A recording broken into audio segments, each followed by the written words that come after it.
Bonjour à tous, nous revoilà dans ce magnifique centre de snack de Wanfeng. Nous savons maintenant que les amuse-bouches font partie intégrante de la gastronomie chinoise. La dernière fois, nous avons réalisé une recette de Xi'an et aujourd'hui, nous revenons pour préparer des amuse-bouches de Pékin et de Nanjing. Je suis Lisa et bienvenue dans Secret Chef, l'émission qui donne les crocs. Bonjour à tous, je suis Niu Shuangshang, je suis née dans les années 90. Bien que je sois jeune, ça fait déjà 6 ans que je travaille dans la restauration, j'adore la gastronomie et mon travail. J'espère que mes amuse-bouches pékinois vous laisseront un bon souvenir. Les amuse-bouches peuvent être sucrées ou salées et aujourd'hui c'est le salé qui nous intéresse. Et le premier que nous allons réaliser nous vient tout droit de la capitale Pékin et c'est auprès de la chef Niu que nous allons le réaliser. Bonjour chef. Bonjour, vous pouvez directement m'appeler Shuangshang. D'accord Shuangshang. Quel est le premier amuse-bouche que nous allons préparer? Ce sera des raviolis frits en forme de besace. En forme de besace? Qu'est-ce que ça veut dire? La besace était un grand portefeuille que portaient les Chinois d'antan. Ça veut donc dire que les raviolis ont une forme de besace. Ok, alors qu'est-ce qu'il nous faut pour réaliser cette recette? D'abord, on va pétrir la pâte. Super, eh bien commençons sans plus tarder. Je mélange un œuf avec du sel. Ah, pourquoi? Le sel rendra la pâte plus consistante. Puis on bat bien l'œuf. Et on le verse dans...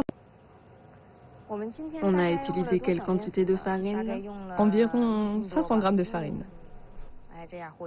Après, on ajoute de l'eau chaude. La température est d'à peu près 80 degrés. On pétrit la pâte avec de l'eau chaude pour que la pâte devienne plus élastique. Après le pétrissage, il faut laisser reposer? Oui, il faut laisser reposer assez longtemps. Combien de temps? 4 à 5 heures. Pour environ 500 g de farine, on utilise un seul œuf, c'est bien ça? Oui, la pâte est bien pétrie, là on va la laisser reposer. En attendant que la pâte repose, on peut assaisonner la farce. Ok. Pour préparer la farce de porc haché au poireau, on utilise du porc entrelardé avec une bonne proportion de maigre et de gras et c'est vraiment délicieux. À part le porc et le poireau, on utilise quels assaisonnements? Un peu de sauce soja légère. C'est pour colorer? C'est pour saler la farce. La sauce soja épaisse est là pour colorer. Ces deux sauces soja sont donc différentes. Oui. On ajoute un peu de sel. Pas beaucoup. Puis un peu de glutamate. Voilà, ça suffit. C'est juste pour relever les saveurs. Ensuite, un peu de poudre de gingembre. On utilise de la poudre parce que certains n'aiment pas manger le gingembre. Puis du poivre moulu pour enlever l'odeur de la viande crue, juste un tout petit peu. Enfin, une sauce secrète. Ah, qu'est-ce que c'est? Il y a de la cardamome brune, de la noix de muscade et des graines de fenouil qu'on a moulues en poudre. Je sens une odeur très poivrée, très forte. Il y a du poivre moulu aussi. Et si on n'a pas cette sauce secrète, par quoi la remplacer? On peut utiliser la poudre de 13 épices, ça se trouve facilement au supermarché. Super, je vois. Ensuite, on mélange bien la farce. Il faut le faire dans un même sens. Maintenant, on met un petit peu d'huile d'arachide. C'est parce que l'huile d'arachide sent très bon. Voilà, on mélange. Après, on ajoute les poireaux. Les poireaux doivent être ajoutés en dernier. Sinon, ça camouflera les saveurs de la viande. Exactement. Il en faut autant? C'est selon la quantité de viande hachée et selon les goûts. Si vous aimez les saveurs du poireau, vous pouvez en mettre plus.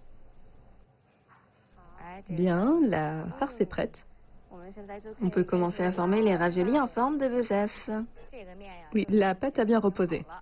Très bien. Maintenant, on commence à diviser la pâte. On coupe la pâte avec un couteau, puis on morcelle en petits morceaux à la main. D'abord une forme longue. Oui. Et ensuite, on peut essayer ensemble?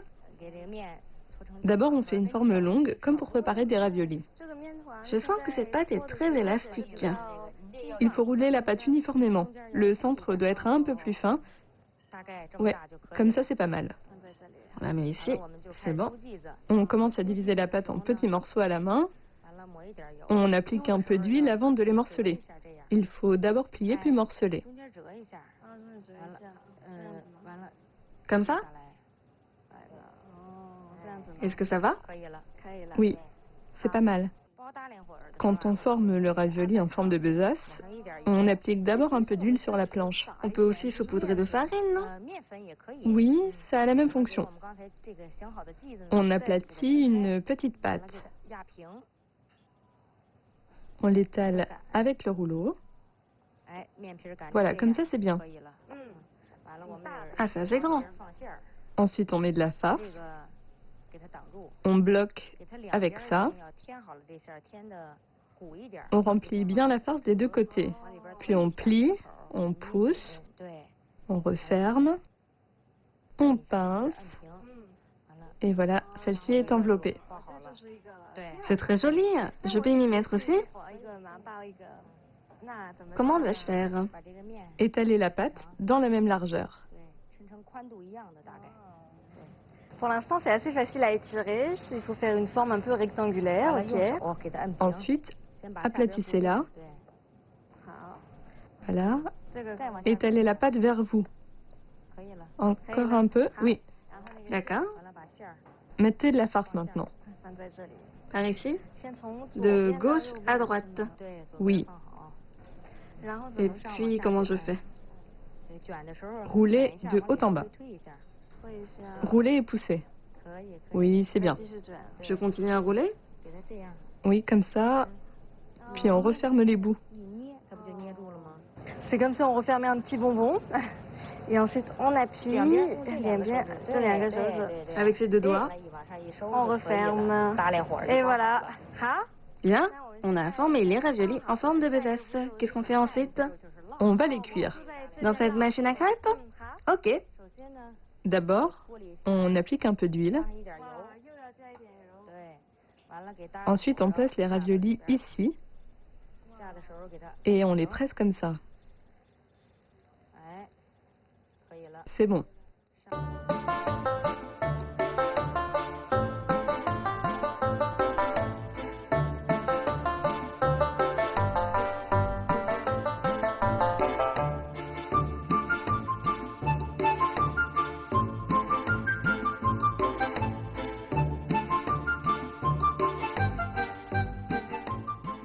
Et les raviolis frits en forme de besace sont prêts.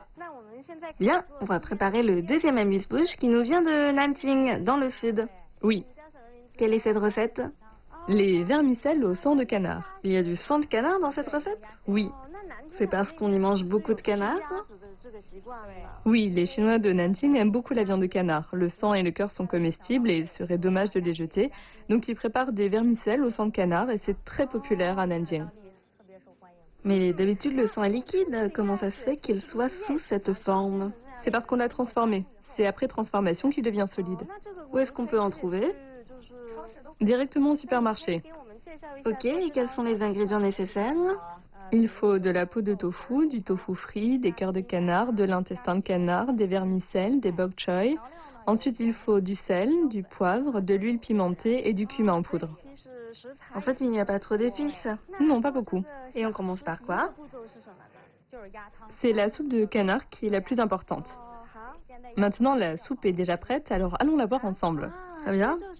Ça, c'est donc la soupe que vous avez déjà préparée? Oui. Qu'est-ce qu'il y a dedans?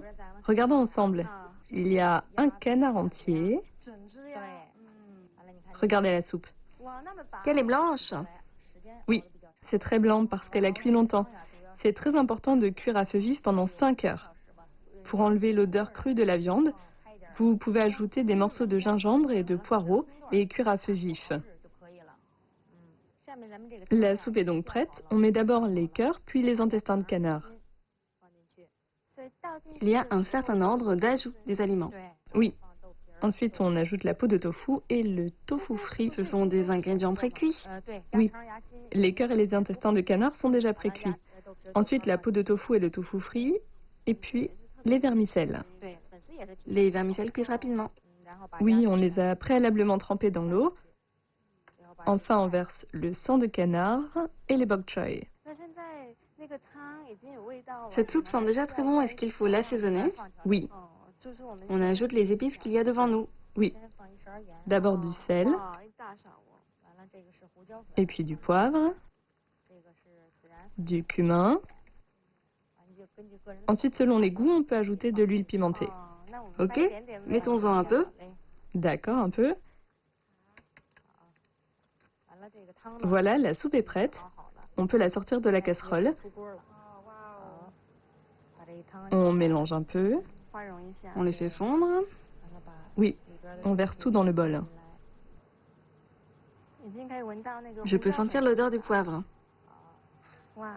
Les vermicelles au sang de canard sont prêtes.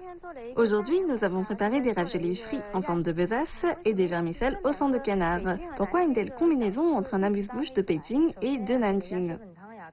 Tout d'abord, les vermicelles au sang de canard ont un goût un peu aigre et pimenté en raison de l'ajout de vinaigre et d'huile pimentée. Et la farce des raviolis en forme de besace est un peu grasse. Les deux se marient parfaitement.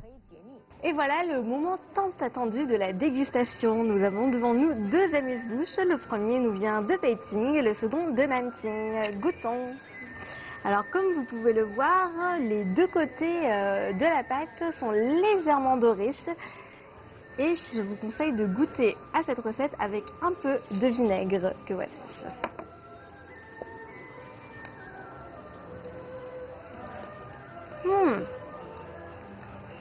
En fait, c'est beaucoup moins gras que ce à quoi je m'attendais parce qu'on a quand même mis pas mal d'huile pendant la cuisson, pendant la préparation. Donc je m'attendais vraiment à ce que ce soit très gras, mais en fait les deux côtés sont vraiment très croustillants et puis très dorés. Et ce qui est excellent, c'est également la farce. Donc on sent bien le goût de la viande, donc ici c'est du porc, et également les arômes du poireau. Donc c'est vraiment très très bon. Et effectivement, ça me fait penser aux raviolis frits, sauf qu'ici la pâte est moins épaisse et un peu plus croustillante. Donc voilà, je pense que c'est une recette qui plaît autant aux petits qu'aux grands. Maintenant, c'est un peu le défi de la journée. Je vais goûter à cette seconde recette qui nous vient de Nanjing. Alors, il y a pas mal de choses ici. Il y a des vermicelles. Je vois des vermicelles, du tofu, un peu de légumes verts et bien évidemment... Et il y a du sang de canard, mais bien évidemment dans la vie il faut se lancer, être curieux et découvrir de nouvelles saveurs. Alors je goûte.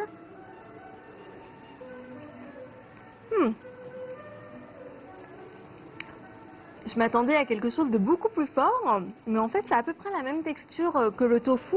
On ne sent pas du tout le fer, et en fait ça n'a pas trop de goût, ça a juste bien absorbé les saveurs de la soupe. Bon, c'est pas mal en fait, hein. Je vois également qu'il y a ici un cœur de canard, donc voilà, moi je n'ai pas trop l'habitude de manger des abats, mais bon, on est en Chine, faut se lancer.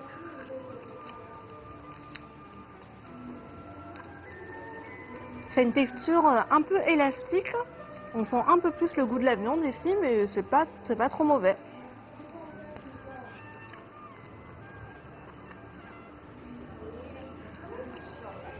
Les vermicelles, je pense que vous connaissez déjà. Ça a cette texture un peu lisse, un peu glissante. C'est vraiment très bon, c'est vraiment des toutes petites vermicelles très fines. Allons goûter à la soupe. On sent vraiment bien les saveurs du bouillon du canard. C'est apporté parce qu'effectivement pour cuire ce bouillon, nous avons utilisé un canard entier. Il y a également des saveurs épicées, mais pour les personnes qui n'aiment pas trop manger épicé, vous n'êtes pas obligé de rajouter du piment. Donc voilà, c'est en fait une assez bonne surprise. Je vous conseille d'être un peu curieux et de goûter à ces deux recettes ensemble. Et voilà, j'espère que l'épisode d'aujourd'hui vous a plu et je vous dis à très bientôt dans Secret Chef.